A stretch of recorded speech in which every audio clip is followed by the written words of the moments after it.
बहुत पुराने वक्त की बात है। किसी गांव में महेश और सुरेश नाम के दो भाई रहा करते थे। किस्मत की बात है कि बड़ा भाई महेश एक अच्छी नौकरी किया करता था। वो एक अमीर आदमी था और वो अपनी पत्नी ममता के साथ रहा करता था। वहीं दूसरी तरफ छोटा भाई सुरेश मेहनत मजदूरी करता था और अपनी पत्नी कोयल के साथ रहता था। लेकिन एक दिन ऐसा हुआ कि उनके माँ बाप एक ही समय एक ही वक्त पर गुजर गए। माँ, पिताजी, आप दोनों एक साथ ही हमें दुनिया में छोड़कर चले गए। शांत हो जाइए आप, अब होने को कौन टाल सकता है। अब बच्चों की तरह रोना बंद करो, सबको एक ना एक दिन जाना ही है। अगले दिन। सुनिए, सुरेश और उसकी पत्नी क्या हमेशा इसी घर में रहेंगे और हमेशा हमारे टुकड़ों पर ही पलते रहेंगे। ममता, तुम बिल्कुल सही कह रही हो। अगले दिन। सुरेश, जब तक माँ बाप जिंदा थे तब तक तुम हमारे साथ रह रहे थे, लेकिन तुम्हें अब किसी और जगह पर इंतजाम कर लेना चाहिए। भैया भैया, ये आप क्या कह रहे हो? अपने छोटे भाई से अलग होने की बात कर रहे हो?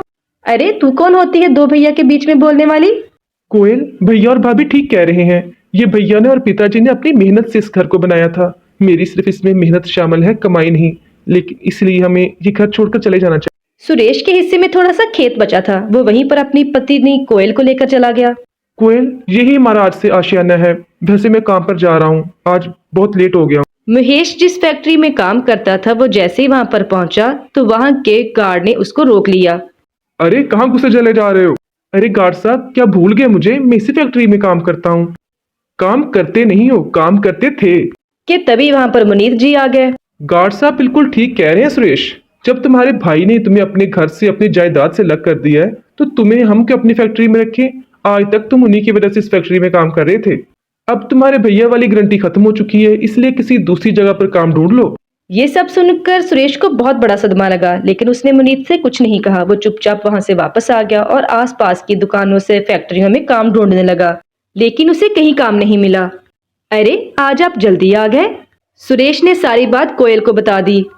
वैसे आपको बुरा तो लगेगा मैं, लेकिन फिर भी आपसे कहूंगी, आपके बड़े भैया तो आपसे ऐसी हरकतें कर रहे हैं जैसे वो आपके भाई नहीं बल्कि आपके दुश्मन हों। और वैसे भी इसमें आपके भैया की कोई गलती नहीं है, सारी गलती ममता भाभी की है। सारा दिन वो भैया के कान भरती रहती थी। कोयल, किसी दूसरे की गलती निकालने से क्या फायदा? भैया की किस्मत अच्छी थी जो पढ़ लिख के और अच्छी जगह पर नौकरी कर ली, लेकिन मैं ये सब कुछ नहीं कर सका। ना पढ़ा लिखा होता तो। ऐसे ही दिन गुजर गए, लेकिन मुकेश को कहीं भी काम न मिला। लेकिन उसके छोटे से खेत में मूंगफली की फसल तैयार हो गई थी। कोयल, मुझे लगता है कि इस बार हमारी मूंगफली की फसल बहुत अच्छी होगी। मैंने फैसला किया है कि अब मैं कहीं भी नौकरी नहीं करूंगा। मूंगफली अच्छी हो जाएगी तो मूंगफली बेचूंगा और साथ में कोई चाय का ढाबा खोल लूंगा। हाँ हाँ, ये सबसे अच्छा तरीका है। अगले दिन सुरेश और कोयल अपने खेत की खुदाई करने लगे। तभी वहां पर चुपके से ममता आ गई और उनकी हालत पर हंसने लगी। अच्छा हुआ जो इनको हमने घर से निकाल दिया, नहीं तो इनकी गुर्बत देख देख कर एक दिन हम भी गरीब हो जाते।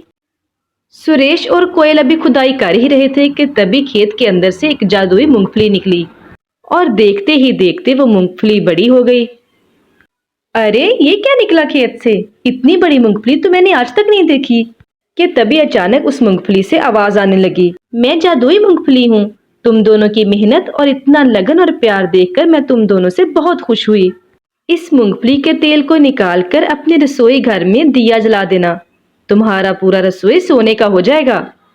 इतना बोलकर वो मूंगफली जमीन पर गिर गई। कोयल, हमने ना कभी किसी के बारे में गलत सोचा है और ना कभी किसी के साथ गलत किया है। शायद इसी की वजह से हमें ये मिला है। चलो हम इस मूंगफली का तेल निकालकर रसोई घर में दिया जलाते हैं और देखते हैं कि ये बात सच है भी कि नहीं। ये अनपढ़ और गरीब लोग भी हर किसी की बात पर यकीन कर लेते हैं, लेकिन ये जादू वादू कुछ नहीं होता। ये भिखारी हैं और हमेशा भिखारी ही रहेंगे। सुरेश ने उसी मूंगफली से तेल निकाला और उस तेल को दिए में डालकर दिया जला दिया। और सुबह जब वो दोनों सोकर उठे तो उन्होंने देखा कि उनकी रसोई सोने की हो चुकी थी। अरे सुरेश, ये तो सच हो गया, हमारी पूरी रसोई सोने की हो चुकी है और इसमें हर चीज जो मौजूद है वो भी सोने की हो गई है। अब तो सारी मुश्किलात परेशानी खत्म हो जाएंगी।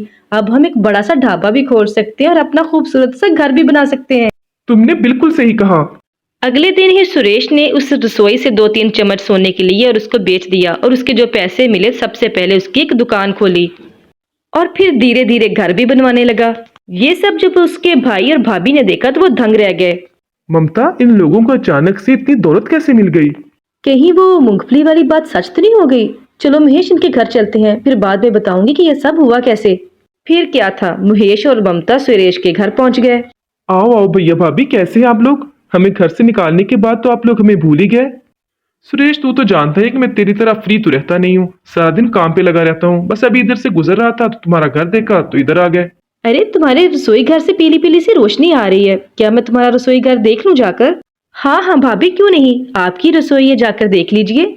ममता जैसे ही उनकी रसोई में गई तो सारा नजारा देखकर दंग रह गई, क्योंकि पूरा रसोई उनका सोने का था। क्योंकि वहां पर रखे हुए सारे बर्तन और बर्तनों में रखा हुआ पानी भी सोने का ही था। तभी उसकी नजर दिख दिए में गई, जहां पर मूंगफली के तेल का दिया जलाया हुआ था। लगता है यही वो मूंगफली का तेल है जिसकी वजह से इसकी रसोई सोने की बन गई है। क्यों ना इस दिए से मैं भी कुछ तेल चुरा लूं। ममता पहले से ही अपने साथ एक प्लास्टिक की डिबिया लेकर गई थी और उसी डिबिया में उसने मूंगफली का तेल चुरा लिया और अपने घर वापस आ। फिर ममता ने सारी बात सुरेश को बता दी। वैसे मुझे तो नहीं लगता ऐसा कुछ हुआ होगा। अगर तुम्हें लगता है तो जाओ तुम भी अपनी रसोई घर में इस मूंगफली के तेल को जलाकर देख लो। ममता ने चोरी किया हुआ मूंगफली का तेल अपनी रसोई में जला तो दिया, लेकिन देखते ही देखते उसकी पूरी रसोई सोने की नहीं बल्कि घास की बन गई।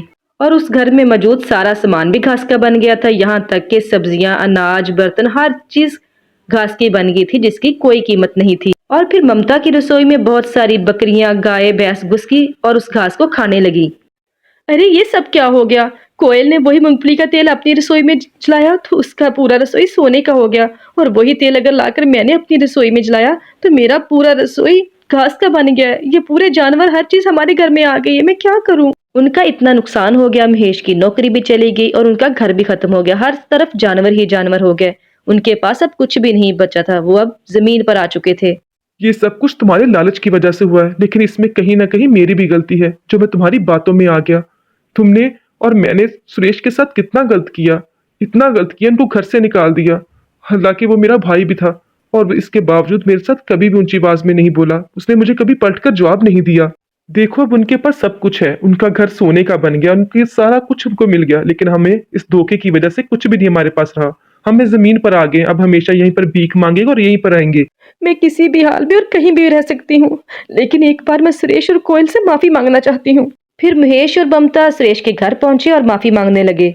कोयल भैया, मुझे माफ कर दो, मेरी वजह से इन दोनों भाइयों में लड़ाई पड़ी, इन दोनों में लैदगी हो गई, और मैंने ही तुम्हारे किचन से उस वक्त मूंगफली का तेल चुराया, जो कि अपने घर जाके मैंने अपने किचन में जला दिया, जिससे मेरा पूरा किचन, पूरा घर घास का बन गया।